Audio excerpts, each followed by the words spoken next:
જય શ્રી કૃષ્ણ બધા. તો અત્યારે હું અને શિવ અમે પાર્કમાં જઈ રહ્યા છીએ. એને ફ્રેક્ચર થયું છે તો ભાઈ કંટાળતા હતા ઘરે બેઠા બેઠા. જો આ રીતે કોઈ ફ્રીમાં લેમન્સ મૂક્યા છે, ત્યાં લખેલું હોય છે. તો ઓકે લો આવી રીતે જેને જેટલા જોઈતા હોય એટલા લઈ શકે છે. આજે હું શિવને બીજા એક થોડા એરિયામાં ચાલતા ચાલતા લઈને આવી છું. થોડું બીજું રેસિડેન્શિયલ એરિયા છે. હવે પાછા નીકળીએ છીએ ઘર બાજુ. ઘરે બેઠા બેઠા બોર થઈ જાય છે અને સમજી શકાય આપણે પણ હવે આટલા મોટા છીએ તો પણ આપણે ઘરે ના ફાવે. ડૉક્ટરે કીધું છે કે 2 અઠવાડિયા તો રહેશે ફ્રેક્ચર.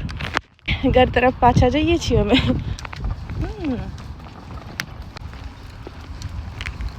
જો હાલ ઘરે આવ્યા અને એક ઓલ્ડ લેડી છે, એને મેસેજ કર્યો હતો કે આપી જશે જ્યારે બી ટાઈમ મળે ત્યારે. જે લીંબુ જ લીંબુ થઈ ગયા છે. અમારા જૂના ઘરે રહેતા હતા એરિયા બાજુમાં, જે ન્યૂઝીલેન્ડના છે. પણ